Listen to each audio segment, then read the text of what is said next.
Hi guys, இன்றைக்கி 6 month பேபிக்கு கொடுக்குற ஒரு அவல் கஞ்சி ரெசிபி தான் பார்க்க போகிறோம். ஆனால் கொஞ்சம் ஹெல்த்தியாக. ஃபஸ்ட்டு ஒரு 3 ஸ்பூன் அவல் எடுத்து நல்லா வாஷ் பண்ணிவிட்டு அதை ஊற வச்சுக்கோங்க.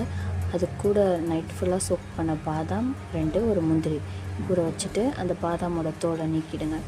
இது கூடவே நம்ம இப்போ டேட்ஸ் ஆட் பண்ண போகிறோம். ஒரே ஒரு டேட்ஸ் எடுத்துகிட்டு அதுக்குள்ளே இருக்க சீடை ரிமூவ் பண்ணிவிடுங்க. ரிமூவ் பண்ணி அது கூடவே ஊற வச்சுருங்க. டேட்ஸ் நம்ம ஆட் பண்ணுறதுனால பேபிக்கு நேச்சுரலாக ஸ்வீட்னஸ் கிடைக்கும். அதுக்கப்புறம் ஒரு செவ்வாழைப்பழத்தில் ஒரு கால்வாசி எடுத்து ஆட் பண்ணாலே போதுமானது. ஏன்னா பேபி அவ்வளோதான் சாப்பிடுவாங்க. அதை கட் பண்ணி வச்சுக்கோங்க. அதுக்கப்புறம் நம்ம ஊற வச்ச அவலை நல்லா ஒரு 5 மினிட்ஸ் குக் பண்ணணும். அது அன்டில் அது சாஃப்ட் ஆகிற வரைக்கும். இப்போது ஒரு மிக்சர் ஜாரில் நம்ம குக் பண்ண அவல், அதுக்கப்புறம் நம்ம கட் பண்ணி வச்சுருக்க எல்லாத்தையும் ஆட் பண்ணி நல்லா பிளெண்ட் பண்ணி எடுத்துட்டோன்னா அவல் கஞ்சி ரெடி.